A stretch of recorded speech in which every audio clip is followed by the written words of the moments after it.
Chosen one, why have you been waking up at 3:17 a.m. for the past 3 weeks? Why does your heart race when you look at the calendar, like something's coming but you can't name it? Why does September 20th feel like it's been circled in red ink by invisible hands? Stop, right there. Don't scroll away. It's not coincidence your eyes landed here on September 20th.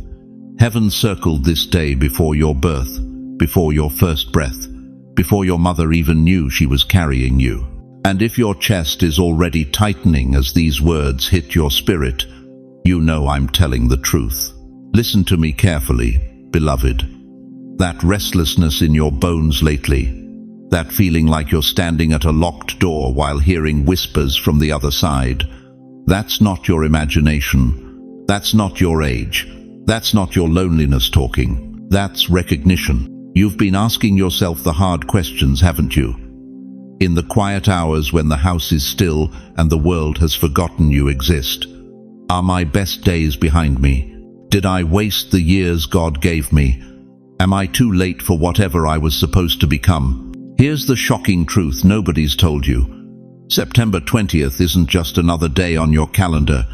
It's a doorway, a threshold, a divine appointment that's been waiting 70, 80, maybe 90 years for you to arrive. Why do you think the night feels heavier lately? Why does the morning light hit different? Why does your spirit feel like it's carrying something you can't quite name? Because you're standing on the edge of everything changing. You see, most people think dates are just numbers. But chosen ones understand that certain moments carry weight, that some days arrive wrapped in purpose so thick you can feel it pressing against your chest. Before I go deeper into what heaven has shown me about September 20th, let me pause and thank every single one of you who has supported this message through super thanks. Your generosity means more than you know. You're not just donating, you're helping spread light to others who feel alone in their calling. Whether you give or not, I'm deeply grateful for your presence here. Your support, your time, your attention, it all matters. And if this message is already resonating with your soul, go ahead and plant that seed of faith. But right now, if you feel this stirring in your chest, if something deep inside just whispered, "This is for me," type 777 inches the comments. That's not superstition, that's recognition. That's your spirit confirming what your mind hasn't caught up to yet. By the end of this message, you'll understand why September 20th isn't just a date, it's a doorway. And you're standing right in front of it. The question isn't whether you're ready. The question, island, will you step through? Why does time feel like it's slipping through your fingers faster than sand? Why are memories from 40 years ago suddenly crystal clear, while yesterday feels like a blur? Why do you wake up at 3 a.m. with your heart pounding, not from fear, but from something you can't name? Listen to me, dear one. What you're experiencing isn't aging, it's awakening. You've been telling yourself it's just getting older, that the strange sensations, the sudden clarity about people's true intentions, the way conversations seem to carry hidden meanings, now you've been dismissing it all as the natural course of time. But chosen ones, nothing in your life has ever been random. And what's happening to you right now is the furthest thing from coincidence. Let me paint you a picture that might make your chest tighten with recognition. You're sitting in your living room, maybe watching the evening news, when suddenly a memory hits you like lightning, your grandmother's voice. Clear as if she was standing right next to you, saying something she told you 60 years ago. Something that suddenly makes perfect sense for what you're facing today. Or maybe you're walking through the grocery store when a stranger makes eye contact and smiles, and for just a moment, you feel like you've known them your entire life. There's a recognition there that defies explanation. These aren't senior moments, beloved. These are sacred moments. Your spirit is picking up frequencies it's been tuned out from for decades. The Bible tells us in Joel 2:28, "I will pour out my spirit on all people. Your old men will dream dreams, your old women will prophesy."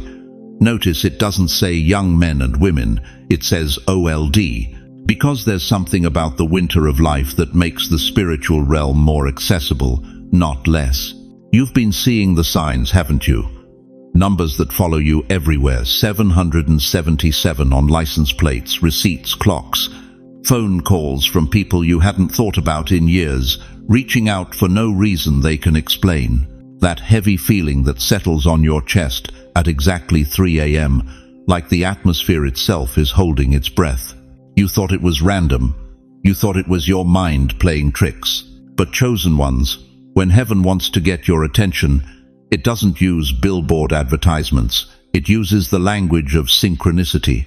It speaks through the very fabric of your daily life, weaving messages into moments so ordinary that only the spiritually awake will notice. Here's what's really happening to you. Your soul is like a radio that's been picking up static for decades. All the noise of raising families, building careers, surviving disappointments, managing loss, it created interference. But now, as the volume of the world's demands grows quieter in your life, you're finally able to tune into heaven's frequency. And heaven has been broadcasting to you this entire time. Think about Moses. He was 80 years old, tending sheep in the middle of nowhere, when a bush caught fire and changed the course of human history. 80 years old, the world would have written him off as past his prime, but God was just getting started with him. The burning bush wasn't random. It was a sign, a coordinate, a divine GPS pin dropped exactly where Moses needed to see it. Your signs are your burning bushes, that phone call that came at exactly the right moment, that song on the radio with lyrics that seemed written for your situation, that dream so vivid you can still taste it 3 days later. These aren't coincidences, they're coordinates, guiding you into your next assignment. Because here's the truth that will rock you to your core. Your greatest days aren't behind you, they're ahead of you. What you thought was the ending of your story is actually the beginning of your ministry. You see, God doesn't retire his chosen ones, he refines them. Every loss you've endured, every disappointment you've survived, every moment you felt invisible, it was all preparation. The pain didn't disqualify you, it qualified you. The scars didn't make you damaged goods, they made you a wounded healer. But the enemy has been working overtime to convince you otherwise. He's whispered lies about irrelevance, about being forgotten, about your best years being in the past. Why? Because he knows something you're just beginning to remember. A chosen one who has walked through fire and still chooses faith is the most dangerous weapon in God's arsenal. The heaviness you feel at 3 a.m. isn't insomnia, it's intercession. Your spirit is being awakened for prayer at the hour when the veil between heaven and earth is thinnest. The emotional intensity you've been experiencing isn't instability, it's sensitivity. Your heart is being recalibrated to feel what heaven feels, to weep for what breaks God's heart. And those memories surfacing, they're not random nostalgia.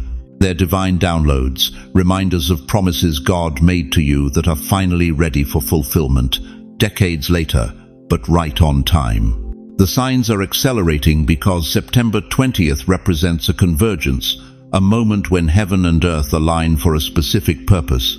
Your purpose. The coordinates have been leading you here, to this day, to this realization, to this choice. You're not losing your mind, you're finding your mission, you're not falling apart, you're being rebuilt for something greater than you ever imagined possible. If you've been seeing signs, if these words are hitting places in your heart you thought were dead, don't dismiss them. Don't let anyone convince you it's just your imagination. Drop. I see it below, so heaven knows you're awake, you're listening, you're ready. Because what happens next depends entirely on whether you'll trust what your spirit is telling you over what your doubts are screaming. Now I need to tell you something that might sting at first, but will set you free if you let it settle deep in your spirit.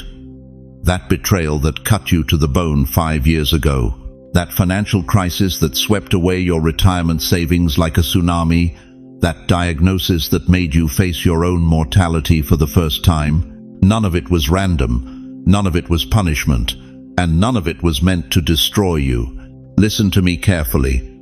Chosen one. What you've been calling your worst moments, heaven has been calling your qualifying exams. You see, the enemy has sold you a lie about suffering. He's convinced you that pain means God has forgotten you, that hardship means you're cursed, that struggle means you're being punished for some hidden sin. But that's backward thinking, and it's keeping you from seeing the magnificent truth that's been staring you in the face all along. Let me ask you something that's going to cut deep. Why do you think a goldsmith puts precious metal in the fire? To destroy it? To punish it? No, to purify it. To burn away everything that isn't pure gold, everything that doesn't belong, everything that weakens the final product. The fire doesn't destroy gold, it reveals it. Think about Job for a moment. Here was a man who lost everything: his wealth, his children, his health, even his wife's support. The Bible says in Job 1:1 that he was blameless and upright. This wasn't a sinner getting what he deserved. This was a righteous man being tested at levels that would break ordinary people. But listen to what Job said in the middle of his agony. When he has tested me, I will come forth as gold. Job 23:10. He understood something most people miss: the fire wasn't his punishment.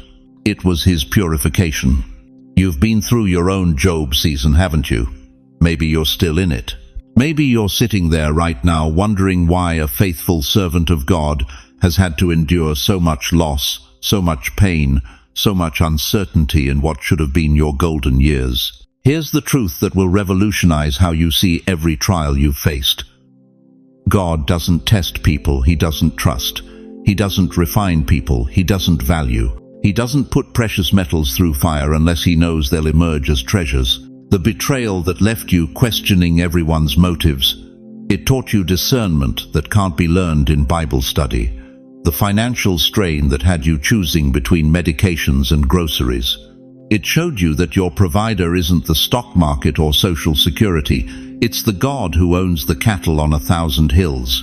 That health scare that made you look death in the face, it didn't come to terrify you. It came to clarify what truly matters, to burn away the trivial and reveal the eternal. Look at Moses, 80 years old when God called him from that burning bush. But those weren't wasted years in the wilderness, they were preparation years. Every day tending sheep in the desert was teaching him patience he'd need to lead 2 million complaining Israelites. Every moment of obscurity was building the humility he'd need to face Pharaoh without ego getting in the way. The wilderness didn't disqualify Moses, it qualified him. And consider Anna the prophetess. Luke 2:36 tells us she was 84 years old when she encountered the infant Jesus in the temple. 84. She'd been widowed after just 7 years of marriage and spent the next 77 years serving in the temple, praying and fasting. 77 years of what others might call loneliness, what others might call a wasted life. But when that baby was brought to the temple, she was the first to recognize the Messiah of the world. Her years of seeming isolation had actually been years of spiritual preparation, tuning her spirit to recognize what others would miss entirely. Your trials haven't been random acts of cosmic cruelty. They've been customized curriculum designed specifically for the calling that's been placed on your life. Every test you've passed, every storm you've weathered, every mountain you've climbed has been adding weight to your spiritual authority. People trust someone who's been through the fire more than someone who's only read about it. They listen to voices that carry the gravitas of experience, the authenticity of scars, the credibility of survival. But here's where it gets even more powerful. The same trials that could have made you bitter have instead made you better. The disappointments that could have closed your heart have opened it to compassion for others, walking the same path. The losses that could have filled you with despair have instead filled you with an eternal perspective that sees beyond the temporary. Tests don't come to break you, they come to reveal you, to show you and the world what you're actually made of when everything external is stripped away. Could it be that your trials were not punishment but preparation? Could it be that every tear you've shed was watering the ground for a harvest you haven't seen yet? Could it be that God allowed you to walk through certain valleys because he knew only someone who'd been there could guide others to the mountaintop? If this is hitting home right now, if you're seeing your pain in a completely different light, don't keep it to yourself. Share this message right now. Someone else needs to know their pain has purpose. Someone else is questioning why their golden years feel more like a testing ground, and they need to hear that their trials are actually their credentials. Because what I'm about to reveal next will show you exactly why September 20th is the moment when all that refining, all that testing, all that preparation finally makes sense. Do you remember the exact moment you realized you'd missed something important?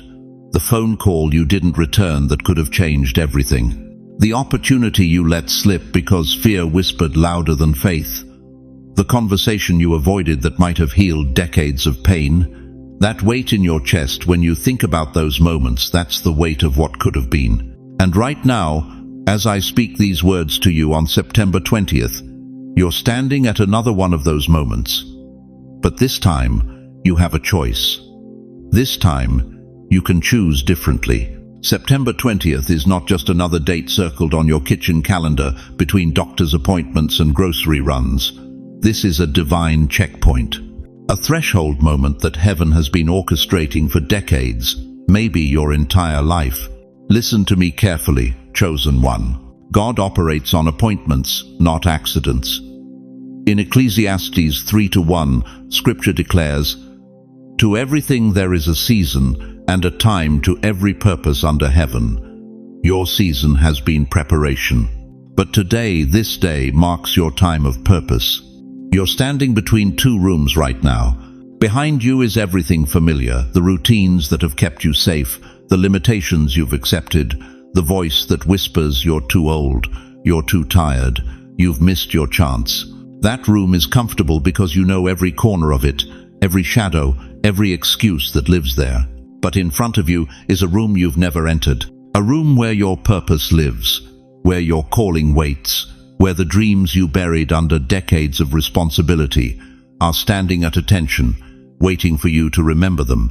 The doorway between these rooms only opens on certain days, and today is one of those days. Think about Moses standing before the Red Sea with 2 million people behind him and Pharaoh's army charging forward. He had a choice. Stay with what was familiar. Slavery was brutal, but it was known, or step into the impossible. The sea didn't part until Moses lifted his staff. The miracle didn't happen until faith moved first. You're in your Red Sea moment. The question isn't whether God can part the waters of your circumstances. The question is whether you'll lift your staff. Here's what terrifies me for some of you.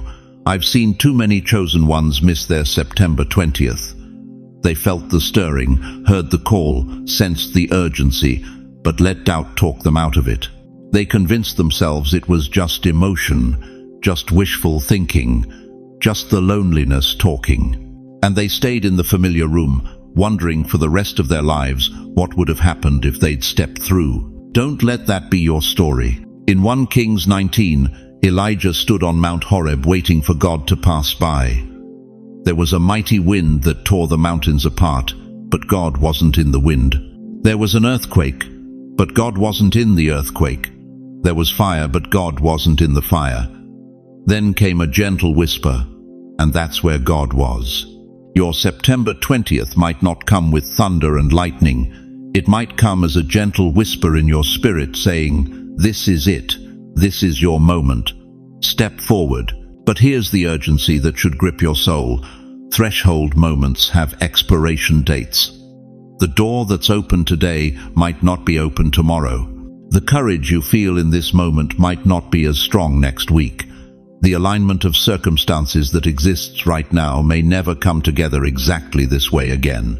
September 20th decides who steps forward and who stays asleep. It separates those who will live the rest of their days wondering what if, from those who will live knowing they said yes when heaven called their name. You're not just crossing into a new season, you're stepping out of survival into assignment. For decades, you've been managing, enduring, getting by. But chosen ones weren't created to survive. They were created to transform, to heal, to lead, to be the light that guides others out of darkness. The very struggles that have defined your past are about to become the ministry that defines your future. The pain you thought was pointless was actually preparation. The losses you thought were endings were actually clearings, making room for what God wants to pour into your life. But you have to choose. Today, on this day that heaven marked before time began. Think about Mary when the angel appeared to her. She was just a teenager, insignificant by worldly standards, but heaven chose her for the most important assignment in human history. Her response changed everything. "Let it be unto me according to your word." She said yes without seeing the full picture. Yes without understanding all the implications. Yes because she trusted that God's plans were greater than her fears. Your yes doesn't have to be perfect. It just has to be honest. Your faith doesn't have to be enormous. It just has to be real. Your understanding doesn't have to be complete. You just have to be willing. The signs you've been seeing, the restlessness you've been feeling, the dreams that have been stirring, they've all been leading to this moment, to this choice, to this threshold. What happens when a chosen one finally says yes on their September 20th? What shifts in the spiritual realm when someone who's been prepared by decades of fire finally steps into their calling? That's what we're about to discover together. Because your yes is about to unlock something that will leave you breathless with wonder at what God has been planning all along. You've been feeling it, haven't you? That bone-deep weariness that 8 hours of sleep can't touch. That heaviness in your chest that makes you want to sit down and never get back up. That strange exhaustion that seems to come from somewhere deeper than your muscles, deeper than your mind. You've been telling yourself it's just age catching up with you, that it's normal for someone in their 70s, 80s to feel this tired. But what if I told you something that will change everything you think you know about what's happening to your body right now? That's not age, beloved. That's divine anesthesia. Listen to me carefully. When a surgeon needs to operate on a patient, what's the first thing they do? They put you to sleep. They shut down your conscious systems so your body won't fight the very procedure that's designed to heal you. And right now, heaven itself is performing surgery on your spirit. You think you're getting weaker, but you're being prepared for something that requires supernatural strength. You think you're slowing down, but God is positioning you for acceleration you can't even imagine. That stillness you've been fighting against isn't your enemy, it's your preparation. Look at Daniel in the Old Testament. Chapter 10, verse 8. I was left alone, gazing at this great vision. I had no strength left. My face turned deathly pale, and I was helpless. This wasn't weakness, this was divine overwhelm. When heaven downloads its plans into human vessels, our natural systems can't handle the voltage. We must be shut down to be upgraded. Or consider Saul on the Damascus road. Acts 9-4 tells us he fell to the ground and heard a voice. Fell to the ground. This wasn't a gentle encounter, this was a supernatural collision that left him blind for 3 days. But what emerged from that blindness wasn't a broken man. It was Paul the Apostle, the greatest evangelist in human history. Your body is being held still because your spirit is being rewired for something your natural mind couldn't comprehend. Every sleepless night when you lie there wondering why you can't rest, that's not insomnia. That's intercession. Your spirit is being trained to pray at hours when the veil between heaven and earth is thinnest. That exhaustion that makes you want to cancel plans, avoid crowds, stay home, that's not antisocial behavior. That's divine isolation. God is pulling you away from the noise so He can speak to you in the quiet, so He can perform surgery on parts of your heart that could only be reached in stillness. But here's what the enemy doesn't want you to understand. He's been whispering lies to you about this stillness. You're getting old. You're becoming irrelevant. You're slowing down because you're running out of time. Every single one of those thoughts is a lie designed to make you fight against the very process that's preparing you for your greatest hour. Think about an archer drawing back his bow. To anyone watching, it looks like the arrow is being pulled backward, away from its target. It looks like retreat, but the archer knows something the observers don't. The further back you pull, the more powerful the release. The stillness isn't stopping the arrow. It's loading it with the force it needs to hit the bullseye. That's exactly what's happening to you right now. God is pulling you back not to sideline you, but to launch you with such power that when you're finally released, nothing will be able to stop what He sends you to accomplish. Your restless nights aren't punishment for something you did wrong. They're preparation for something you're about to do right. That heaviness you feel isn't your body giving up, it's your spirit gearing up. Jesus Himself understood this principle. Before He launched into His public ministry, what happened? Matthew 4:1 tells us Jesus was led by the Spirit into the wilderness. For 40 days He was still. Separated, tested. It looked like delay, but it was actually preparation for the most important 3 years in human history. Moses spent 40 years in the desert before God used him to deliver a nation. David hid in caves for years before he touched the throne. Even Jesus spent 30 years in obscurity before He changed the world. The pattern is always the same: stillness before the storm, quiet before the breakthrough, divine surgery before supernatural deployment. Right now, as these words wash over your spirit, something is shifting inside you. Can you feel it? That recognition that what you thought was your body failing was actually heaven positioning you. That what you've been calling exhaustion was actually divine anesthesia. Your spirit is being recalibrated, your prayers are being refined, your purpose is being clarified. And when God is finished with this sacred surgery, when He finally says, "It is time," you're going to move with an authority that will shock everyone who thought you were done. Stillness is not punishment, it is positioning. When God holds you still, it's because He's preparing to launch you further than you thought possible. If you've been feeling that heaviness, if you recognize yourself in these words, then don't fight it anymore. Surrender to it. Declare it right now. God, I surrender to the stillness.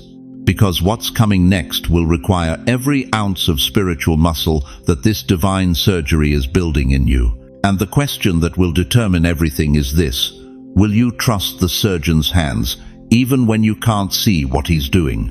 Now that you're tuned into heaven's frequency, let me tell you something that's going to shatter every lie you've believed about yourself for the past 70, 80, maybe 90 years.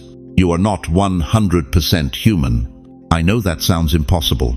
I know your mind is already fighting those words, but deep in your spirit, something just stirred, didn't it?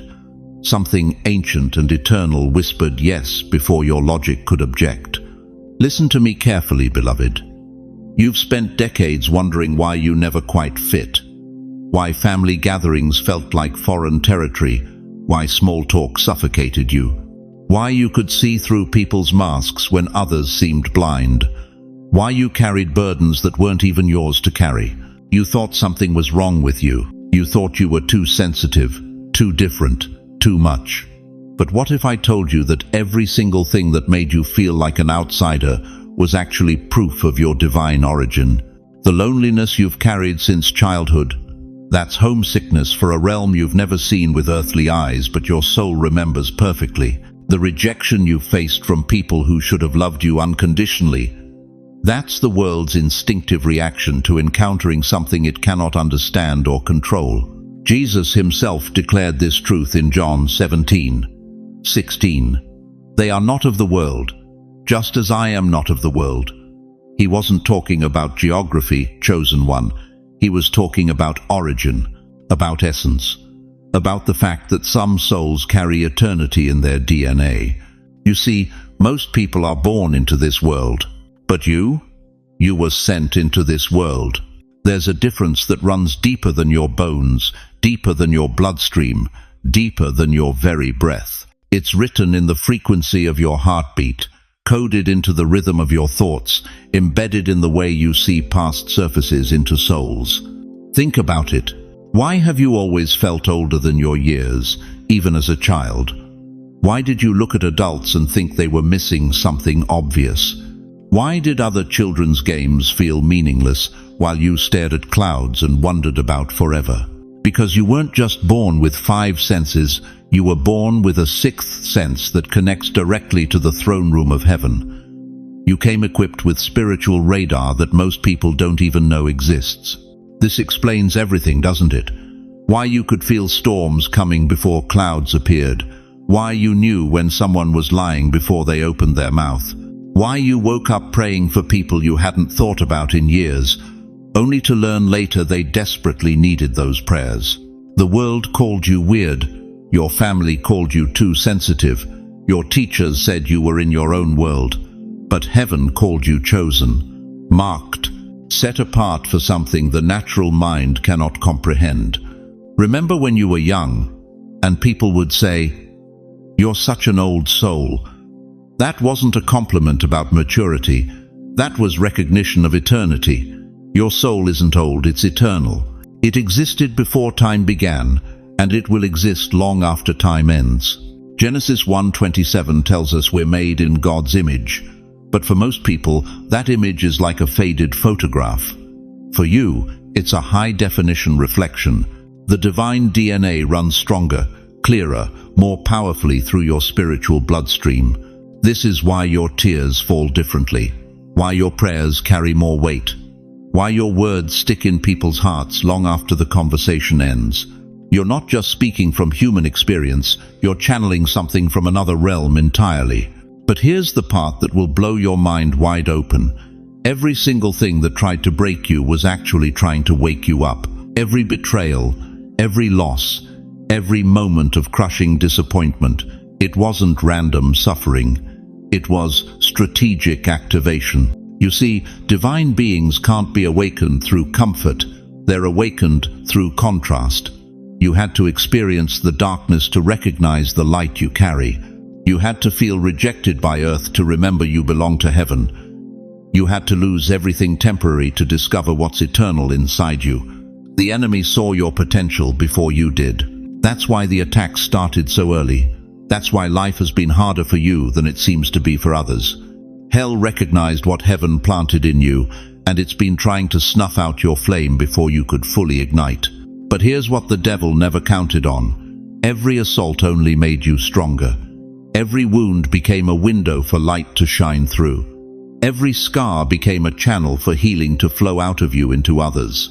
You thought you were surviving, but you were actually being forged into a weapon of love so powerful that darkness trembles when you walk into a room. Think of it like a lion raised among sheep. For years you tried to bleat like they did. You tried to eat grass when your soul craved meat. You tried to huddle in the flock when everything in you wanted to roar. But there comes a moment when the lion hears its own voice echo across the savannah and suddenly remembers what it was born to be. This is your moment, chosen one. This is when you stop apologizing for being different and start celebrating what makes you divine.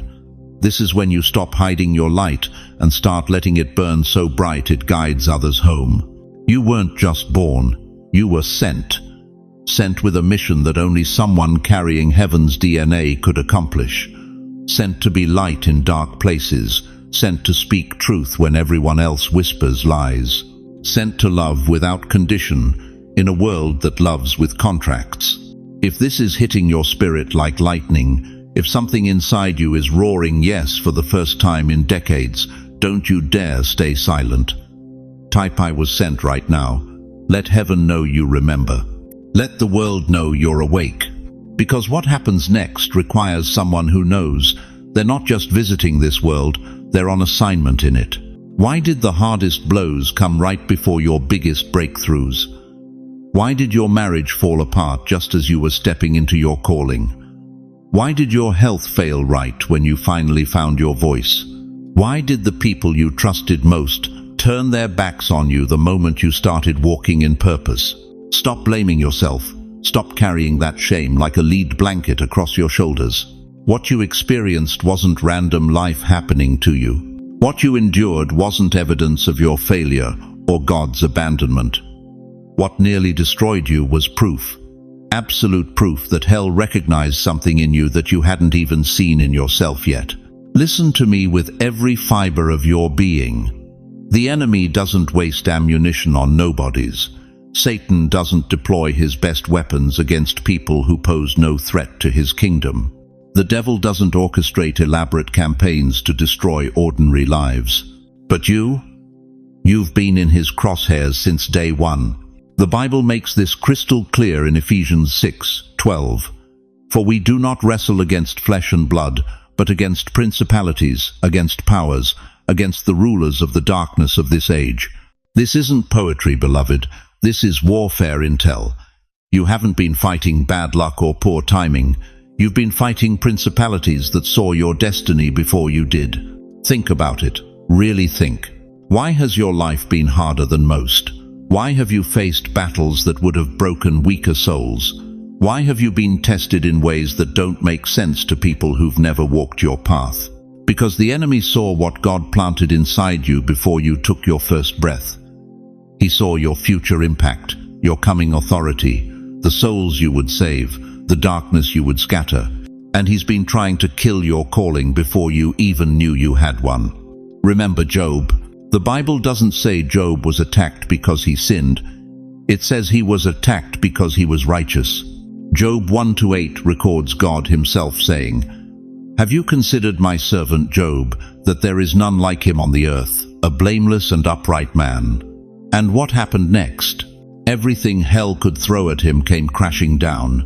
Your pain wasn't punishment. Your trials weren't random. Your suffering wasn't evidence that God forgot about you. It was evidence that hell was terrified of what you carried. Look at your scars with new eyes. That bankruptcy that crushed you wasn't because you were bad with money. It was spiritual robbery, designed to keep you dependent and distracted.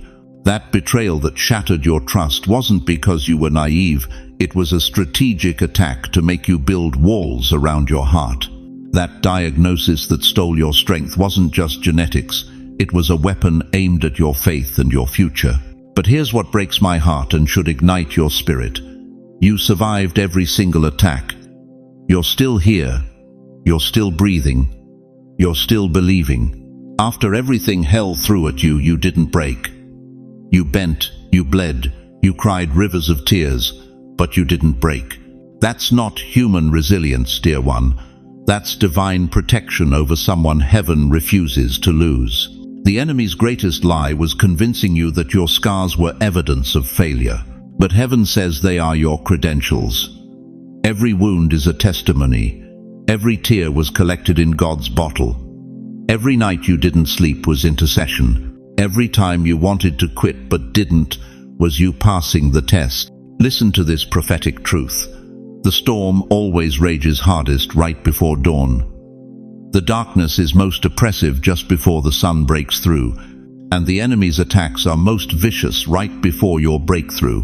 You know why you've felt so beaten down lately. You know why the pressure has been so intense. You know why it feels like everything is falling apart just when you thought you were getting your life together. Because September 20th is your dawn, and hell knows it. The very intensity of what you've been through is proof of your value. The war over your life is evidence of your worth. You don't fight this hard for something worthless. Kingdoms don't mobilize armies against empty vessels. David understood this. While hiding in caves, running from King Saul, he could have believed the lie that he was cursed. Instead, he wrote Psalm 23. "Yea, though I walk through the valley of the shadow of death, I will fear no evil." Through, not around. The valley wasn't his destination, it was his passage. Your valley wasn't your destination either. It was your preparation. Every attack was training. Every wound was wisdom. Every tear was purification. The enemy thought he was destroying you, but God was developing you. And here's the part that should make your spirit tremble with holy anticipation.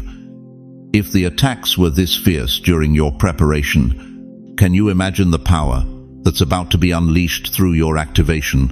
The same principalities that fought so hard to keep you down are about to witness what happens when a chosen one who's been through hell finally steps into their assignment. They tried to silence you, but your voice is about to carry further than ever. They tried to isolate you, but your influence is about to multiply. They tried to destroy your faith, but your testimony is about to become someone else's lifeline. But there's something deeper happening here. Something more strategic than you realize.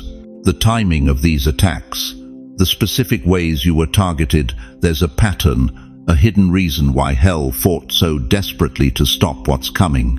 What you're about to discover will explain not just why you were attacked, but why September 20th represents the moment when everything that tried to destroy you becomes the very foundation of your victory. You buried your husband on a Tuesday in March. 47 years of marriage, and the funeral director couldn't even pronounce his name right. You sat in that front pew, surrounded by people offering empty words, and wondered why God let the good ones die while the cruel ones keep breathing. That betrayal from your own daughter, the one you sacrificed everything for. She took the money you'd saved for decades and disappeared, leaving you with bills you couldn't pay and a heart so broken you thought it might actually stop beating.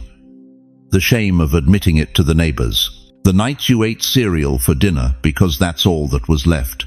Those prayers you whispered for 30 years about your prodigal son. 30 years of asking God to bring him home, to heal his addiction, to give him just one more chance. You prayed until your knees wore grooves in the carpet beside your bed, and he overdosed anyway. In a parking lot. Alone. Why you? Why did it have to hurt so much? Here's the answer that's going to shatter everything you thought you knew about suffering.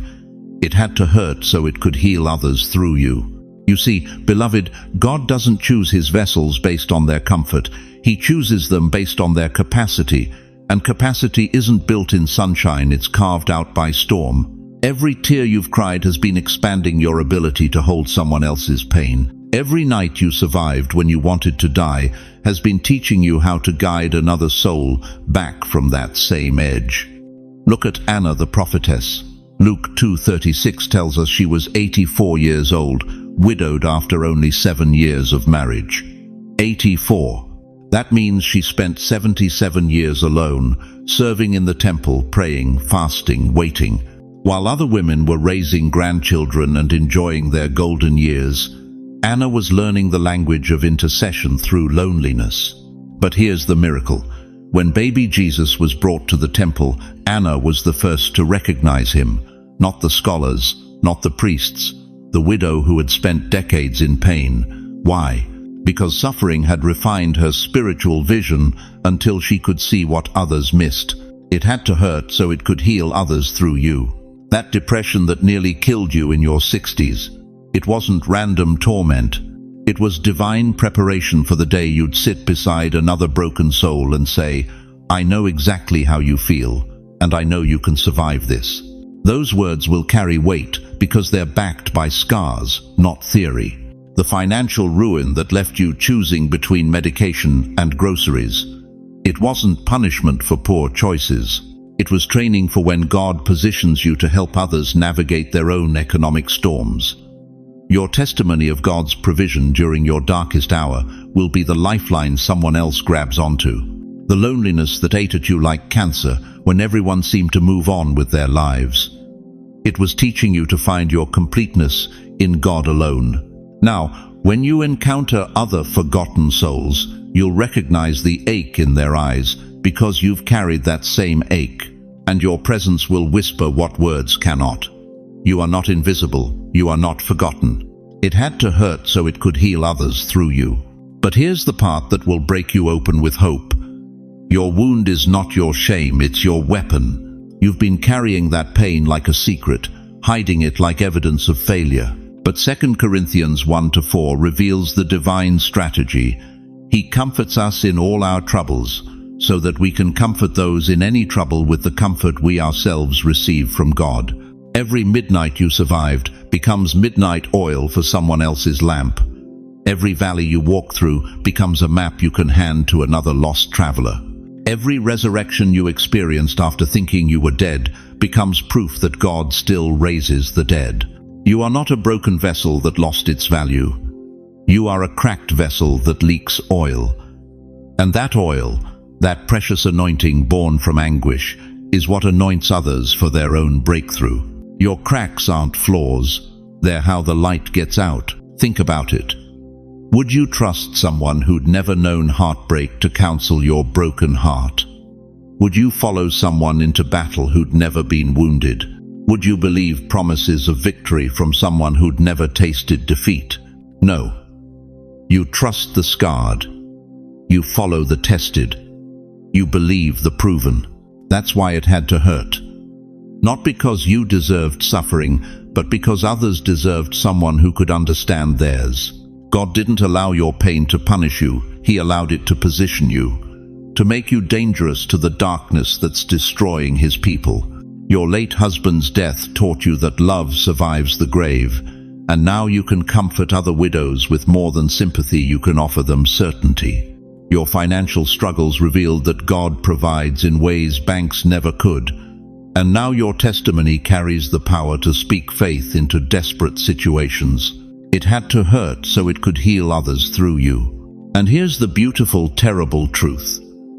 September 20th isn't just about your personal breakthrough, it's about your commissioning. God has been preparing you through pain to become His wounded healer in a world that's bleeding out. The question isn't whether your suffering had meaning. The question is, will you let God transform your mess into your message? Why this date? Why now? Why you? Those three questions have been burning in your chest since this message began, haven't they? You've felt it, that electric recognition that September 20th isn't just another square on your calendar. It's a cosmic appointment that's been decades in the making. Listen to me carefully, chosen one. What I'm about to reveal will shatter every lie you've believed about timing, about your age, about God's plan for the final chapters of your life. September 20th wasn't picked at random by some cosmic lottery. It was encoded into the fabric of time before the first star burned, before your grandmother prayed over your cradle, before you took your first breath. Heaven marked this day with your name written in golden letters. But why wait until now? Why didn't this awakening come when you were 30, 40, 50? Why does the most decisive moment of your life arrive when the world considers you past your prime? Because God saves His finest soldiers for the final battles. Think about this. In every great war throughout history, the seasoned generals don't send their most experienced warriors into the opening skirmishes. They hold them back. They let the younger soldiers learn their craft in smaller conflicts. But when the war reaches its turning point, when everything hangs in the balance, that's when the veterans are deployed. You are God's veteran. Every heartbreak you survived taught you resilience. Every betrayal you endured gave you discernment. Every loss you mourned deepened your compassion. You thought you were just living life, but heaven was preparing you for warfare. The enemy thought he was destroying you through those decades of struggle, but God was forging you into a weapon hell cannot defeat. A warrior who has walked through fire and still chooses faith. A soul who has tasted death and still declares life. That kind of tested faith is what changes the course of spiritual battles. Look at Joshua and Caleb.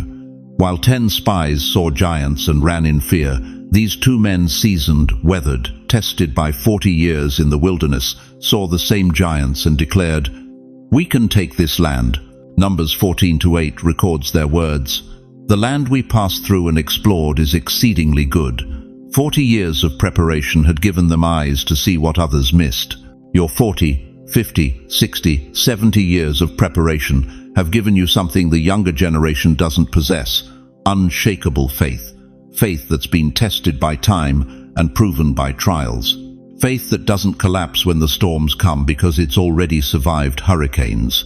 September 20th represents the intersection of your preparation and God's release. For decades, He's been preparing you, refining you, building character in you that can handle what's coming.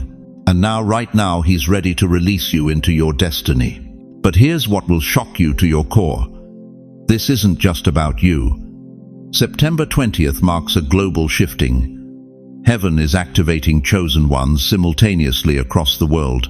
While you're feeling this stirring in your spirit, there's a grandmother in Texas feeling the same thing, a grandfather in Montana wrestling with the same recognition. Seniors across America suddenly sensing that something massive is about to shift. This is what the Bible calls the fullness of time. Galatians 4:4 says, "When the set time had fully come, God sent his Son." There's a divine timing to everything, and September 20th represents the fullness of time for your assignment. Why do you think you felt so restless lately? Why have you been unable to settle into the quiet retirement everyone expected of you? Because your spirit has been sensing this approaching moment. Like a racehorse in the gate, you've been pawing the ground, knowing the starting bell is about to ring. The world sees your age and expects you to fade away quietly. But God sees your age and declares you ready for activation. While society pushes you toward irrelevance, heaven is positioning you for influence. While others plan your sunset, God is orchestrating your sunrise. This is why the attacks on seniors have intensified lately. Depression targeting the elderly at unprecedented rates. Isolation becoming epidemic among your generation. The enemy knows what's coming. He recognizes that September 20th represents the awakening of his greatest threat, chosen ones who have nothing left to lose and everything eternal to gain. But his strategy has backfired. Every attempt to silence you has only prepared you to speak with greater authority. Every effort to isolate you has only driven you deeper into intimacy with God. Every scheme to discourage you has only proven that you carry something worth fighting against. September 20 is not accident. September 20 is not calendar. September 20 is command. A command from the throne of heaven to every chosen one who thought their time had passed. A divine decree that your season of preparation is over and your season of deployment has begun. A holy summons that echoes from eternity. Rise up, you who have been tested. Stand up, you who have been proven. Step forward, you who have been prepared. The blueprint was written in heaven before time began. Your struggles weren't random, they were curriculum. Your pain wasn't punishment, it was preparation. Your waiting wasn't wasted time, it was warrior training. And now, on September 20th, everything you've learned, everything you've survived, everything you've become, converges into a single moment of divine purpose. If you know this day is yours, if every fiber of your being is screaming recognition, write in the comments, "This is my day." Let heaven witness your acceptance of the assignment you've been preparing for your entire life. Because what happens next will determine not just the rest of your story, but the stories of everyone your life will touch in the days ahead. How long have you been lying awake at 2:47 a.m., staring at the ceiling, feeling like your body weighs 1,000 pounds? How many nights have you felt trapped in your own skin, exhausted but unable to rest, heavy but unable to move? You've been calling it insomnia. You've been blaming it on age, on arthritis, on the medications that rattle in your pill organizer like dice in a cup. But what if I told you something that would shatter everything you thought you knew about your sleepless nights? That wasn't weakness. That was heaven pressing pause. Listen to me carefully, chosen one. For months, maybe years, you felt like you're moving through thick molasses. Simple tasks exhaust you. Getting out of bed feels like climbing mountains. You look at your hands, these hands that once built, created, held, healed, and they feel foreign to you now. Your family sees the slowness and whispers about decline. Your doctors see the fatigue and prescribe more pills. But they're all missing what's really happening to you. They're treating the symptom while ignoring the surgery. Because that's what this is, beloved, spiritual surgery. In Psalm 46:10, God commands, "Be still and know that I am God." But the Hebrew word for be still is rapha. It means to let go completely, to cease striving, to surrender control so utterly that you cannot move even if you wanted to. This isn't gentle suggestion. This is divine paralysis. You thought you were breaking down, but you were being broken open. There's a profound difference between the two, and understanding it will change how you see every moment of heaviness you've endured. Think about this. When a surgeon operates, what's the first thing they do? They put you under complete stillness, total surrender of control. Why? Because the work they're doing is too delicate, too precise, too important for you to be conscious and potentially interfering. Your spirit has been on the operating table, and heaven has been performing surgery on parts of your soul you didn't even know needed healing. That restlessness keeping you awake, that's not insomnia, that's intercession. Your spirit is being recalibrated to pray at frequencies you've never accessed before. The heaviness in your bones isn't arthritis getting worse. It's the weight of glory settling into your mortal frame. 2 Corinthians 4:17 tells us about an eternal weight of glory. Weight, not lightness, not ease, weight. Because what God is preparing to release through you is substantial, and your vessel had to be strengthened to carry it. You know what I'm talking about, don't you? Those moments when you felt so heavy you thought you might sink through the floor. When breathing felt like work and thinking felt impossible. You thought you were dying, but you were being prepared for resurrection. Here's the truth that will rock you. Stillness was not punishment. Stillness was positioning. Picture an archer drawing back the bowstring. The arrow doesn't move forward, it pulls back, farther and farther, until the tension becomes almost unbearable. From the arrow's perspective, it might feel like failure, like being held back, like never reaching the target. But that pulling back isn't restraint, it's preparation for flight. You've been the arrow, beloved. And for months, years maybe, heaven has been pulling you back. The stillness, the waiting, the feeling like you're stuck in place while life moves around you, that wasn't God forgetting about you. That was God loading you with potential energy. Every night you couldn't sleep. Pressure was building. Every day you felt too tired to function normally. Power was being stored. Every moment you thought nothing was happening. Everything was happening in the spiritual realm. David understood this. When he was hiding in caves, running from Saul, feeling forgotten and abandoned, he wrote in Psalm 27:14, "Wait on the Lord, be of good courage, and he shall strengthen your heart." Wait. Be still. Let the tension build, because what's coming requires strength you don't have yet.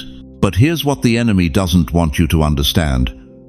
The deeper the stillness, the more explosive the release. The longer the preparation, the more powerful the activation. You haven't been sidelined, you've been sideloaded with supernatural capacity. Your body feels different because it's housing something it never carried before. Your sleep patterns changed because your spirit is operating on heaven's time zone now. Your energy feels depleted because it's been redirected toward purposes your natural mind can't yet comprehend. The stillness was the signal, not the end. It was God's way of saying, "What I'm about to do through you is so significant that I need you completely surrendered, completely dependent on my strength, completely emptied of your own agenda, so I can fill you with mine." When Lazarus was in that tomb for 4 days, was that death, or was that preparation for the greatest miracle his friends would ever witness?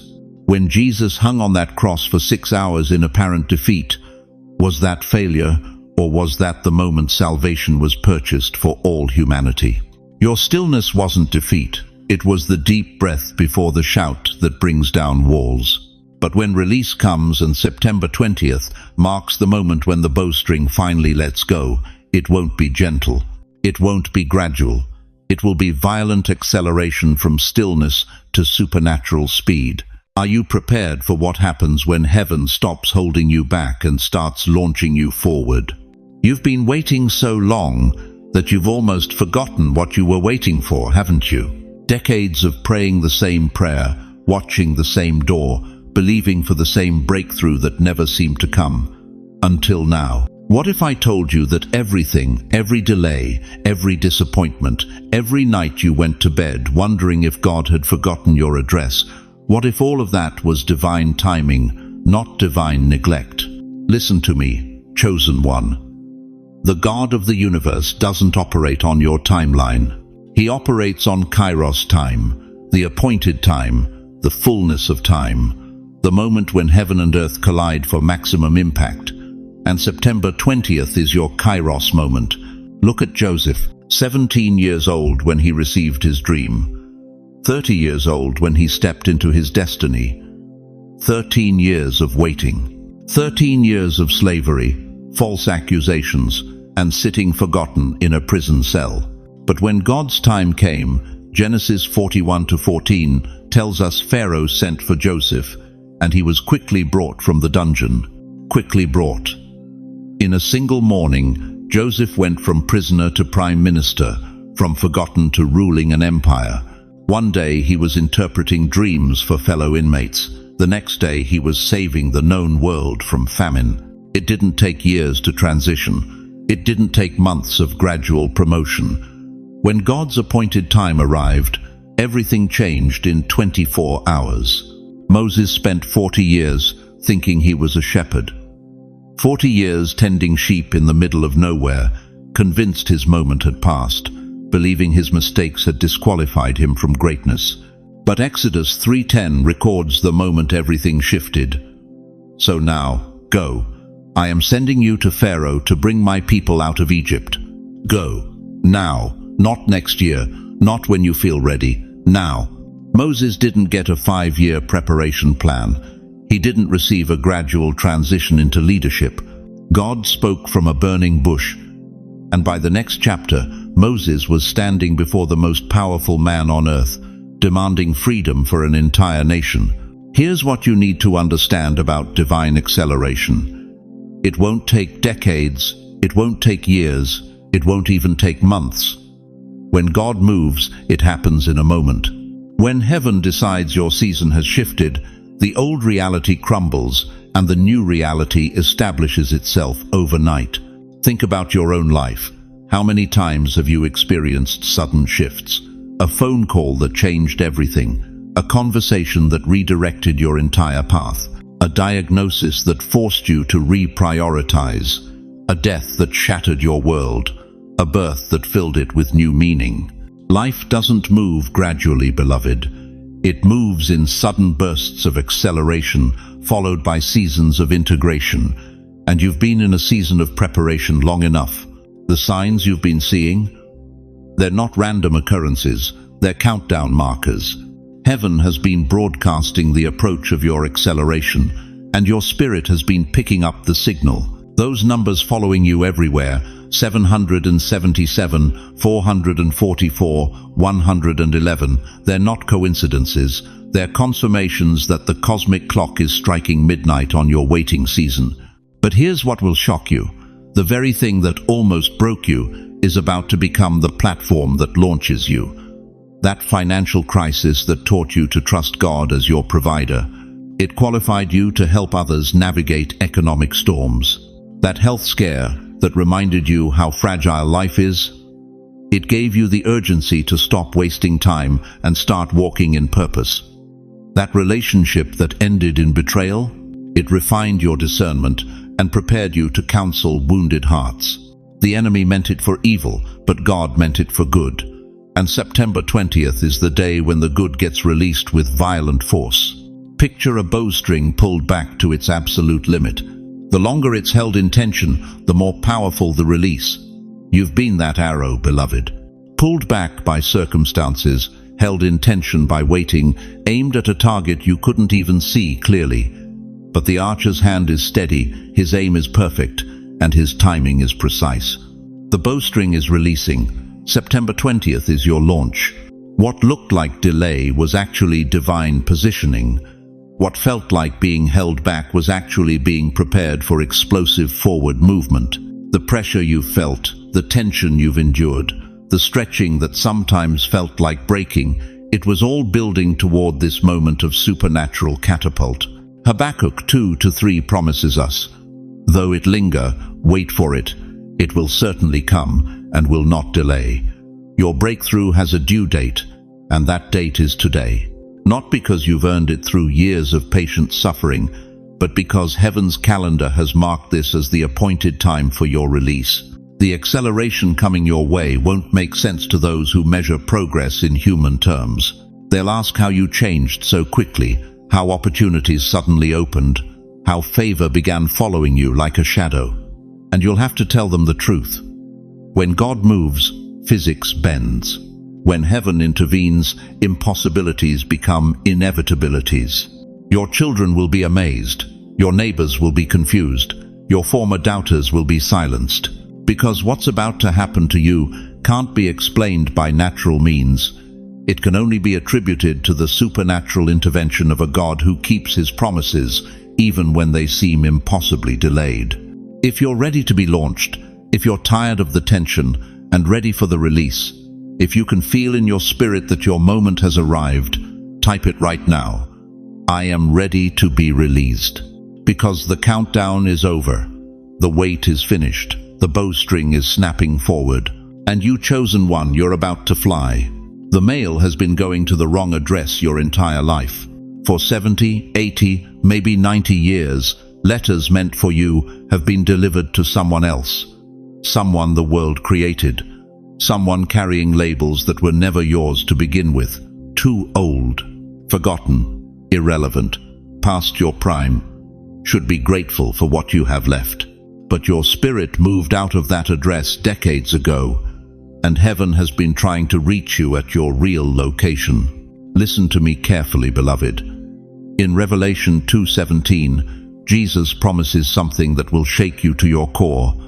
To the one who is victorious, I will give some of the hidden manna. I will also give that person a white stone with a new name written on it, known only to the one who receives it. A new name, not an improvement on your old one, not a polished version of who you've been, a completely new name that reveals who you've always been in heaven's records.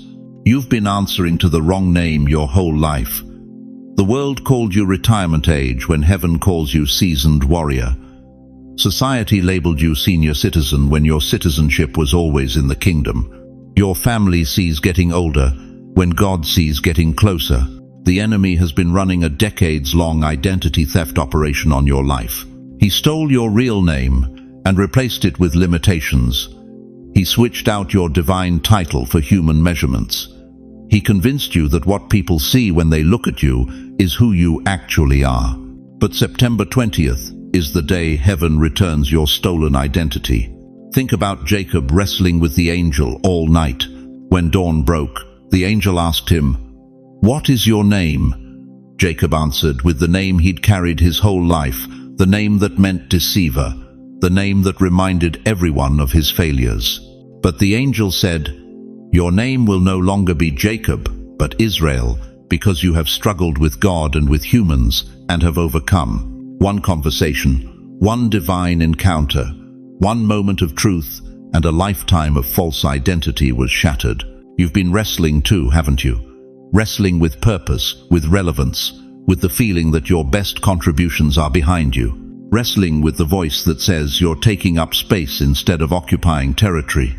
Wrestling with the lie that God's done using people like you. But what if that wrestling wasn't struggle, it was preparation? What if every night you've laid awake wondering about your purpose was actually you pressing in for your real name to be revealed? Here's the shocking truth. The labels you've carried aren't just wrong, they're warfare. Every time someone calls you over the hill, they're speaking death over destiny. Every time you accept too late, you're agreeing with hell's timeline instead of heaven's. Every time you say, "My time has passed," you're rejecting the name God wrote for you before time began. The world sees arthritis. Heaven sees authority earned through endurance. The world sees retirement. Heaven sees deployment to your highest assignment. The world sees your age.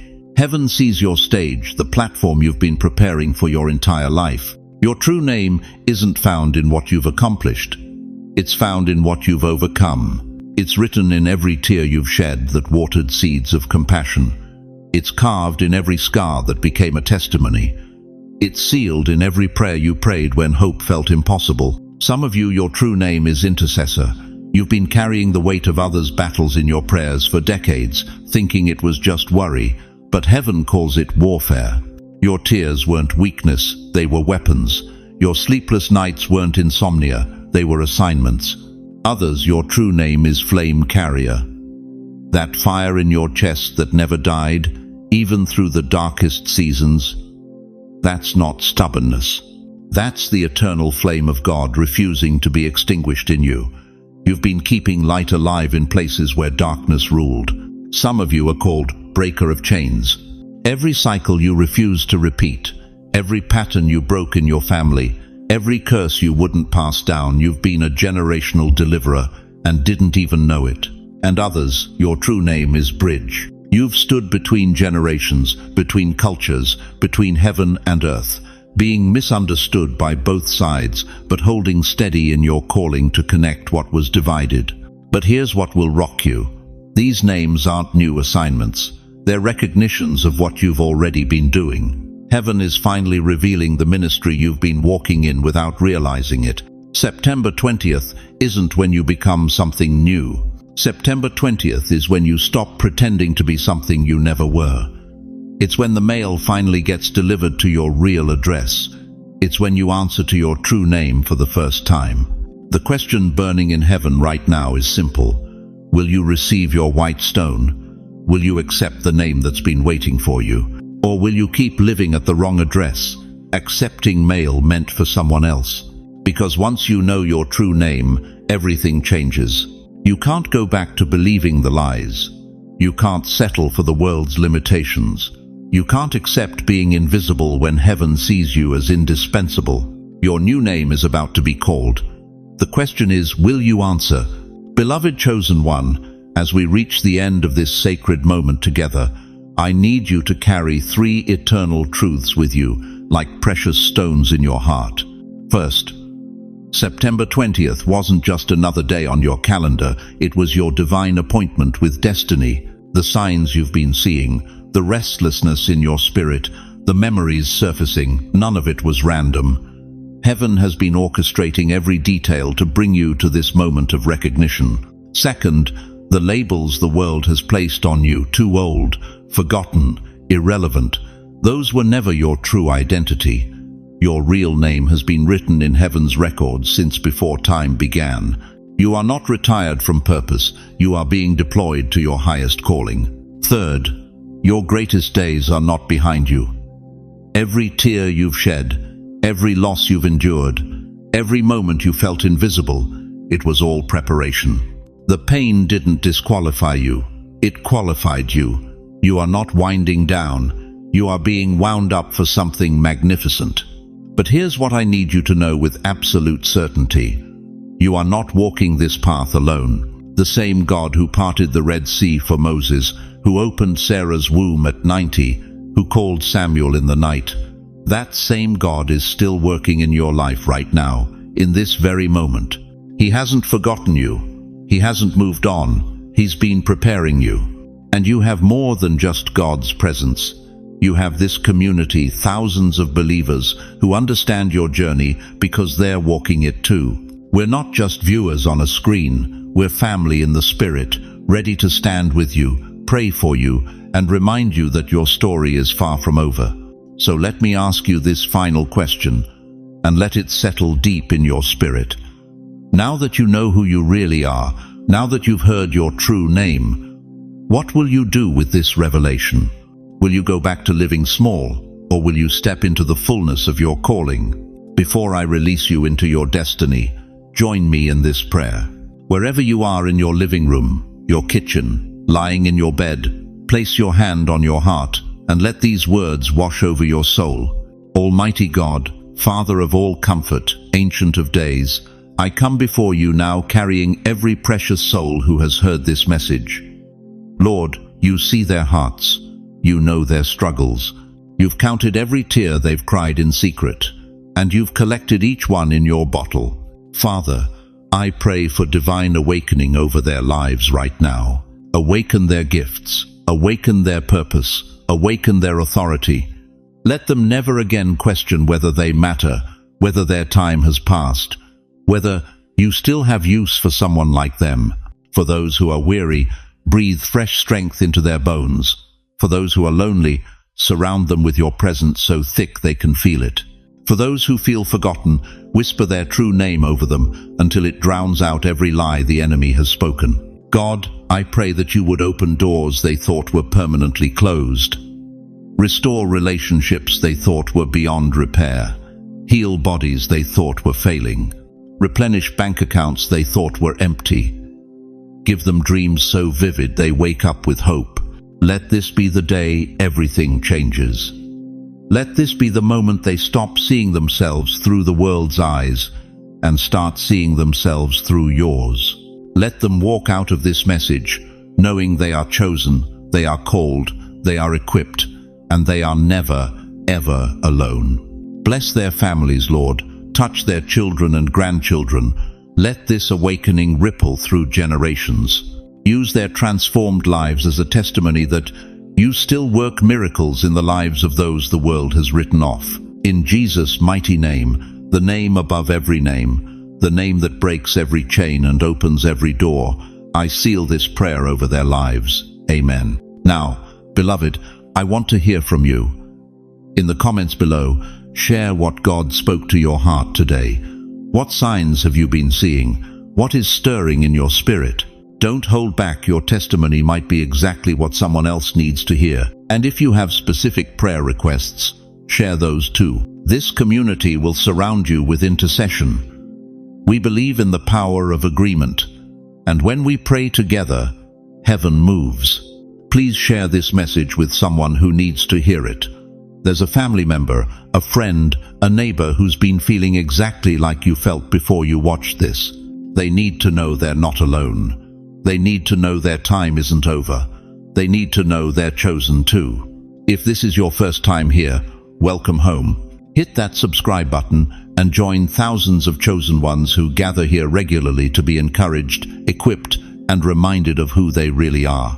We're building something beautiful together, a community where faith grows, hope is restored, and destinies are fulfilled. Thank you for staying with me through this entire journey. Thank you for opening your heart, for receiving what heaven wanted to pour into you today. Your faithfulness to watch until the very end tells me everything I need to know about your heart. You're ready for what God has prepared for you. Remember, you are chosen, you are loved, you are never alone, and your greatest chapter is just beginning. Until we meet again, walk in the authority of who you are. Rest in the certainty of His love.